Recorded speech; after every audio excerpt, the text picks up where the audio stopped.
Hello, my name's Jenny Ockwell. I'm the Manager of Aboriginal Health Services at the Dandenong District Aborigines Cooperative. It's my pleasure to welcome you today on behalf of the Board of Directors, the CEO, Andrew Gardner, management and staff of Dadakal. I'd like to acknowledge the custodians and traditional owners of the land on which we deliver services to our community. They are the Wurundjeri Woiwurrung and the Boonwurrung peoples. I acknowledge the ancestors, past, the elders, past and present, and those who are emerging. Today, through the talents of some of our treasured artists, we know that you will finish the day with an enhanced understanding of the danger of tobacco products. Since Dadakal was established almost 50 years ago, I personally have experienced the loss of many of our community members through illnesses caused by tobacco products and alcohol. We must stop this cycle. It is especially encouraging to see the work that our Tackling Indigenous Smoking team is doing and the successes they are having with our young kids.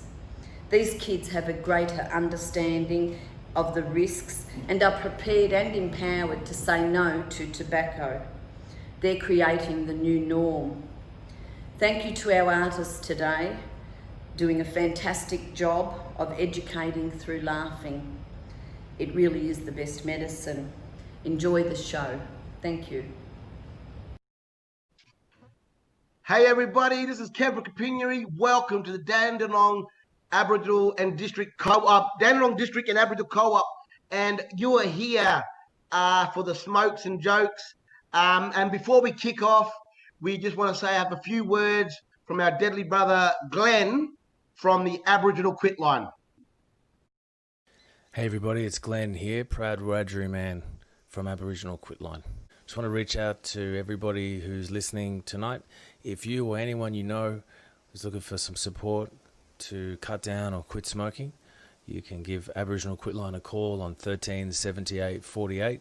If you do give us a call, just ask for an Aboriginal counsellor and we'll make sure that you get strong, culturally safe, cultural focused support right from the very beginning. Just know if you do give us a call, there's no judgment, no pressure, no shame, no expectations. We're just here to give you some support and help you to quit on your terms when you're ready. Everyone that works with Aboriginal Quitline works with the same counsellor all the way through. Aboriginal people, supporting Aboriginal people, as I said, on your terms when you're ready. Give us a call on 13 78 48, 8 a.m. to 8 p.m, Monday to Friday. That's enough for me right now. Get everybody back to the laughs and having some fun, but just know we're here for you, and all the best to everybody. Thanks. Hey everybody, how are you out there? We've got a few participants watching online tonight. Too deadly to be a part of the smokes and jokes tonight. Hope you have a good time. We've got some jokes around some serious stuff tonight. But it's good to be back in front of performing or talking comedy and performing in front of mob, even though you're out there. Quick hello to my beautiful sister, my deadly sister in comedy, Denise. How you going, my sister? Good, Kev. How are you? Didn't recognise you without your mask on. Yeah, well, everyone says to take the mask off down here, I reckon I'm scaring the kids, but I'm wearing it, you know. And but it's been good. It's been good, sister. How's this crazy year been treating you? Are you feeling okay? Are you how you doing? Yeah, we've just come out of lockdown. We've been in lockdown since March, and you fellas in Adelaide, in lockdown at the moment. Well, it's not just Adelaide; it's South Australia. I'm down home on the mission here on community Rauken, doing it. But the whole estate is locked down until tomorrow night, midnight tomorrow night, because we got Nunga karaoke on, and I wanted to release. Muck around joke, but sister, hey, how good is it to be back doing this stuff? I think for all our listeners out there and our viewers out there, we're about smokes and jokes tonight, and we've had some pleasure doing this stuff before, Denise. I was only just looking at some of our old stuff together. And Kevin being a non-smoker and I'm an ex-smoker, just proud to be sharing our story with you. And as Kevin said, get those important messages out. They reckon that cats and dogs are twice as likely to get cancer if their owners smoke around them. How freaky is that? Cats and dogs getting cancer? Well, man, that's one thing, because like you think about it, one thing that connects all our Aboriginal communities here in Australia, the one thing that connects all of us is the dogs, man. The dogs. What's going on with the dogs, you fellas? And it probably makes sense, because I've seen some dogs that are messed up on the mission, man. I've seen some dogs with heads like Rottweilers, bodies like Chihuahuas, 3 legs, ribs protruding, titties dragging on the ground, calluses on the titties, no fur, just leatherbacks, man, leatherbacks. I mean, we got that much leather on communities, Denise, that we can be making shoes out of them. What you wearing, my cousin? I'm wearing hush puppies. Bless it. Yeah, okay. But kind of think of that secondhand smoke. It is, I never thought about it, that, every black fella does have a dog here and there, like, far out. That's important too, that our dogs, are getting, and cats are getting that secondhand I smoke. gave up smoking in 2012. My motivation was family health, and I wanted to live long enough to be a grandmother. My mum died when she was 39 and wasn't fortunate enough to see grandchildren. December 2009, my daughter Chantal presented me with my first grandson, and she said to me, "Mum, what do you think about Eli as a name?" I said, "I like it, but what about when the visitors come and they ask, where's the baby? Eli and down?" And on that note about children and secondhand smoke, I remember the shame job now of, smoking in the house, smoking in the car. One time I remember flicking the smoke and the ash going in the kids' eyes, nearly called the kids Ashley. And it's just not healthy, and it's not acceptable anymore, and we need to start looking at, our health. I reckon e-cigarettes aren't safe and have blown up in user faces. Man, that would work that would work. Can you imagine the mob? Can you imagine the mob when they, go into their employer when they haven't been paid? You'll be like, Stacey, wait here for a second. This is going to go off in a minute, But I got to share a true story in that, because the fellas that do know me know that I've been a funny fella even before I got into comedy. And I remember, this is my cousin. I'm not going to mention my cousin. I'm not going to mention any names. My cousin Deborah, right? So my cousin Deborah, she loved her cigarettes, And I remember just sitting there making her laugh one time. And this is what truly happened. She's sitting there, stop making me laugh, Kev. It's not good for my asthma. And then she's like, it's not good for my asthma. And then she pulls out the asthma pump. Go figure, man. Go figure. If we were at a party as a young fella, because I always played jokes. And I'd go to these parties, Nunga parties, when I was in my early 20s, and I just put, them black fellas that wear the cigarette behind the ear, bless them, they wear the cigarette behind the ear, and I'd put a cigarette behind my ear. I'm like, hey, cuz, give me a cigarette. And I just put it behind my ear, and I'd leave it there all night. But you would never see how many black fellas be walking up, cuz, save me off. I said, nah, it's my last one. It's my last one. And I'd always play jokes like that. But I'll tell you what, the expense of cigarettes, up to $8,000 a year, and that was prices based on years ago, and they're a lot more expensive now. I mean, black fellas are doing lay-buying cigarettes these days, lay-buying, they're that expensive, or doing direct debit. What about afterpay for your cigarettes, afterpay. And by the way, that concept was stolen from blackfella. That's a blackfella concept, afterpay, but we called it pay after, cuz. Yeah, the things it does to your teeth, like the diseases you can get for that. I've got no bottom teeth at the moment. Over the isolation, I had no top ones, but I got some because I would look like Cheryl Lee and Rio, so I had to do something.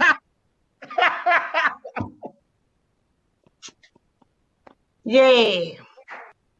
Kevin's got no hair there. That was too funny. I love that. Love both them beautiful ladies. Yeah, that third hand smoke, and after you've been finished smoking, and especially with the brothers and when I was a little fella, I just remember the old uncles and old auntie. Hey, come there, my nephew. Hey, come there, nephew. And I thought, auntie, it's nephew. I said how it's spelled, nephew. And I remember that when they got that alcohol breath and the cigarette breath all that. Hello, how are you, my nephew? And like, just get away, And then the aunties want to be kissing you, uncles want to be keeping big lips, that lip on top of the nose and another lip on the bottom of the chin, like, get off me, I can't breathe, And that third-hand smoke that terrorized me as a kid. So yes, if you're gonna smoke, brush your teeth, get it off. You don't want that stuff around your babies, man. I tell you, I've never been a smoker, so I try to empathize and understand. I don't know what it's like to have an addiction. I had to come off other stuff and like women. But anyway, I had patches. For them. I had patches. It was cold turkey coming off that. But this shisha, if you smoke a shisha, am I saying it right? Shisha? Shisha. I sound like a little boy that can't say that's my shisha over there. I love my big shisha, But that shisha, that's that thing with the pipe and you. Hey, I think that's it. Yeah, if you smoke a shisha for 1 hour, that is equivalent to smoking 100 cigarettes. Wow. How much is that? And 1 hour of smoking 100 cigarettes. I mean, I know some mop that are chain smokers, but man, that's an equivalent of just squeezing 30, 40 black fellas in a two-door Hyundai Excel, And black fellas, we can just squeeze that in, But they say that little bit, because kids have smaller lungs, they inhale more of the poisons from the smoking around them than the adults. And if you love your children, well, don't smoke around them. Back in the day, I mean, you'd be like you was in a nightclub sometime, like just like the going from Murray Bridge to Tailem Bend in the car with Dad with the window up. You couldn't like he'd like smoking away like, Dad, he goes, I'm not your father. I thought he was, I thought he was like Darth Vader there or something, But keeping our houses and cars smoke free is what, if you're a smoker, fair enough, you'll come to that decision in your own life about wanting to give up, right? But the least we can do is keep our cars and our houses smoke free. Said it is hard to give up. I've tried well over 10 times, but I kept going. I did recently relapse on it, if that's what you want to call it, like for a few weeks and that. And I was that dirty on myself that I did. And now I'm right. I reckon I could go out drinking and not worry about a smoke. And it was the My Quit Buddy app that I use, and it gives you motivation. It calculates how much of those chemicals that you've stopped going into your body and how much you've saved. And I was real rapt that I saved like 8,000. Not that I saved it, because the grandkids, I'm broke now. And you could buy, 2 blackfellow cars for that, 4,000 each, with no roadworthy, like. And no windscreen. Yeah. Talking about that, and I think that's a very funny thing that you said, but you can buy cars. And I just want to say that when blackfellas put their minds to stuff, they will achieve. They will achieve. I mean, look at Kathy Freeman, international superstar, Adam Goods, and then you got my cousin Edie, right, who drove all the way from Mile End in Adelaide all the way to Frankston in an unregistered car with no license and no windscreen. She put her mind to it, people. She put her mind to it, and she did achieve. She goes, well, having no license would have done it for me, but she's like, you know what? I'm going to do this for my people. And she just achieved all the way. No windscreen. I said, cuz, what'd you do when you went past, you go past coppers? Yeah, cuz, I just put on the windscreen wipers, I mean, that's blackfellas achievement at a high level. Jokes, by the way. Thing too is that with the they say British colonisers, and we know this is true. We know this is true. Fellas that have come from stations and missions that have grown up in my mum's time and all that. British colonisers intentionally used tobacco to get the mob addicted, and then paid them in tobacco for cheap labour, obviously, and rather than a fair wage. And this manipulative practice didn't stop completely on cattle stations until the late 1960s. And it's like I said, you know what it's like. You've been there. You know the addiction and what goes with that. But who brought tobacco to this country? And if we talk about being strong and culture, well, we really have to really draw on our strength to overcome these things too. You rock up to blackfella orgs, and you walk in there, you got all the workers, all the smokers that seem to have more breaks than any other worker, and as you walk in there, they're all at the front, and you're going through a whole smoking ceremony just to go into the hall, I've never been in the hospital. Only recently, I've been in the hospital to have my children, of course. And I was there one time, and I was feeling like hot flushes. And the kids wouldn't listen to me, my daughters. Like, they go, no, you're only going through menopause, And I said, I've already been through that. I went through menopause. I stopped seeing men. And you know your body, like women know their body. And one night I went to bed and I thought I'd be fine. Next morning I got rushed to hospital, and they ended up having to operate on me. And what they found was an old IUD, the old copper IUD, from when I had done 25 years, that IUD. It was poisoning my body. And I woke up the next morning, and my daughter, Dawn, who come back from the army, stood at the end of the bed, and she goes, Mum, I've heard about hoarding, but this is ridiculous. But that IUD I could have died from. And she goes, you would have been the first lesbian to die of a contraception. So that is too funny. I had an ex that smoked like a train, and hence why she's my ex. And she'd she'd smoke in her sleep if she could, and I was telling her, brush your teeth, go have a lozenge, or whatever, and because I was a lovely lady, don't get me wrong, but just smoking all the time, and anyway, I broke it off, and she got real angry with me, and she was like, yeah, you dog. We had the breakup conversation, the blackfella breakup conversation over cigarettes.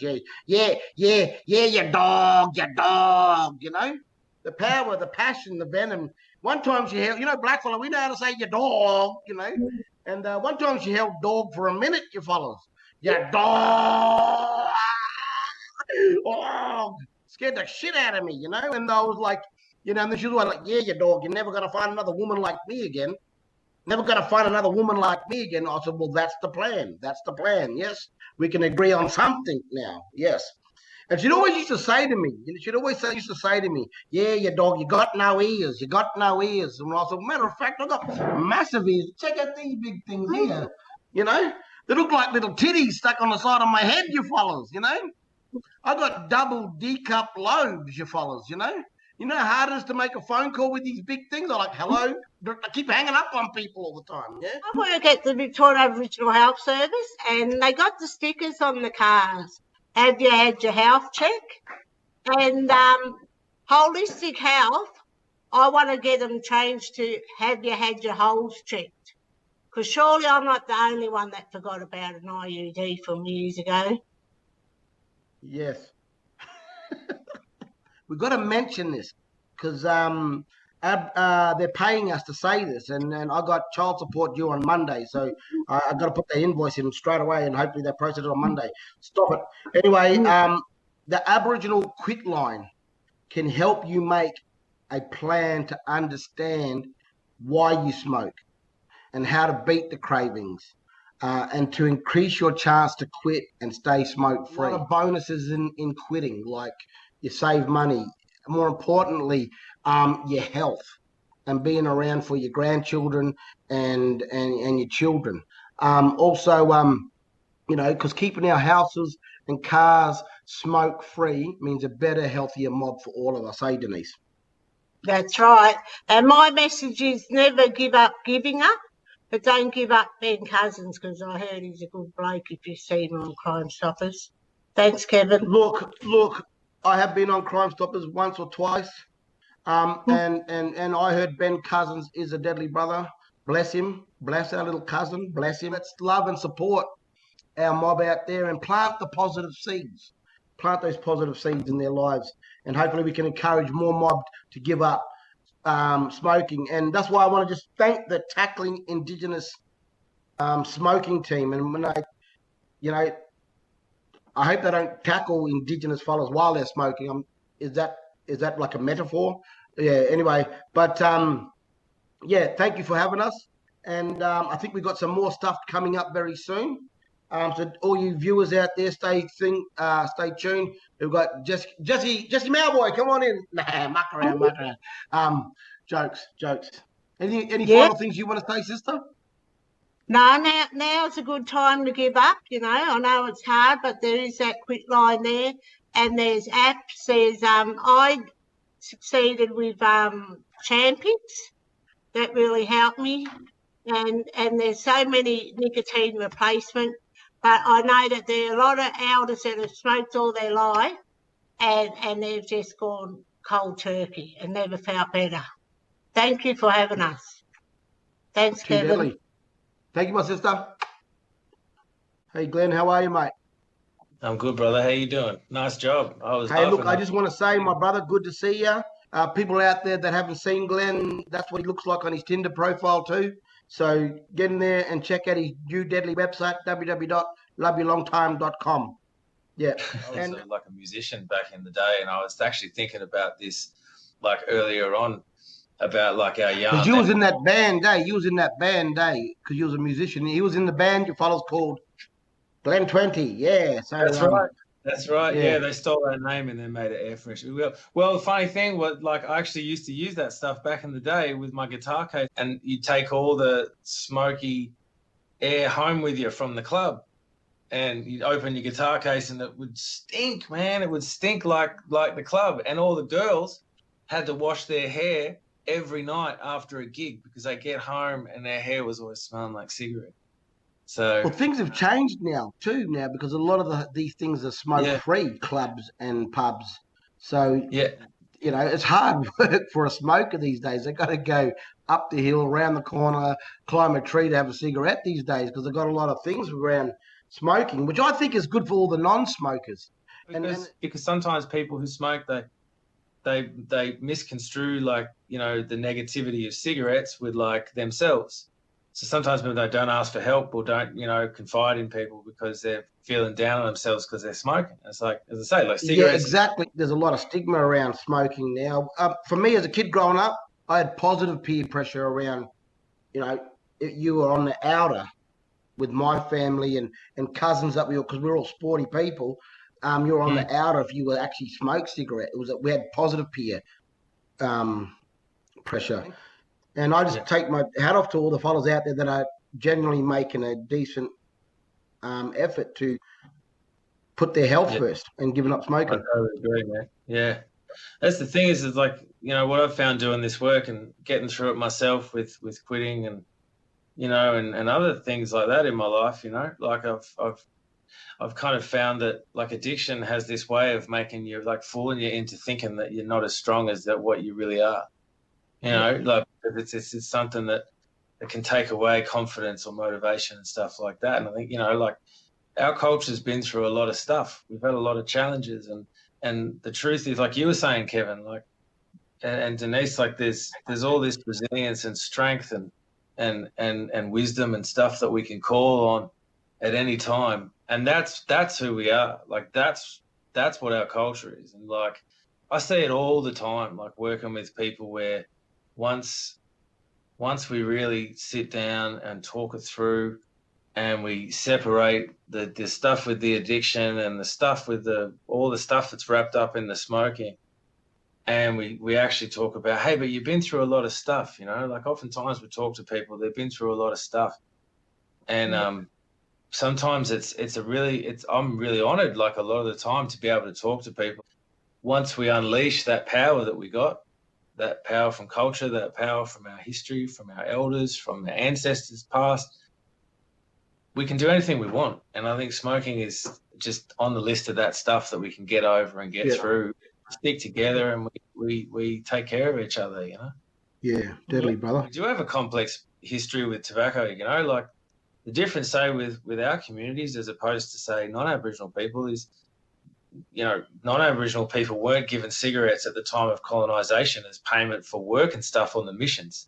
That's where cigarette goes back to us, is with tobacco. It goes back to the history of invasion. And that's why sometimes people say, why is there an Aboriginal quitline? Even sometimes, like, we get questions from, like, non-Aboriginal people who say, why is there an Aboriginal quitline? And I say, because when invasion happened, they gave us cigarettes as a way to pay us for work they wanted us to do. So invasion and colonisation and tobacco are linked in.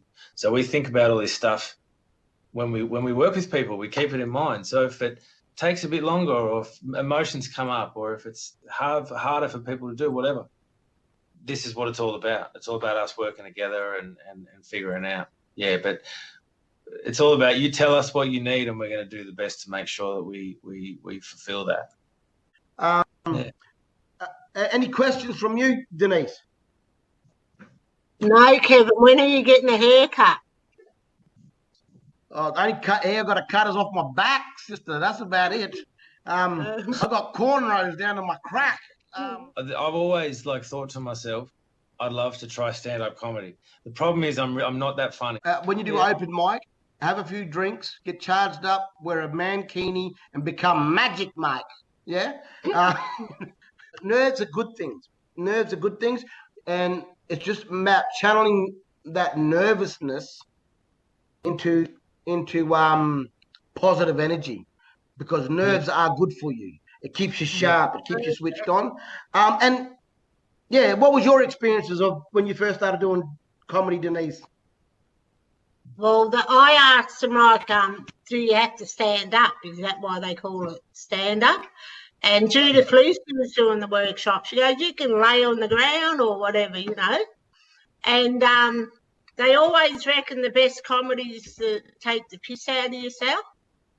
So originally I was going to just stand up there with a catheter and just pee for 10 minutes.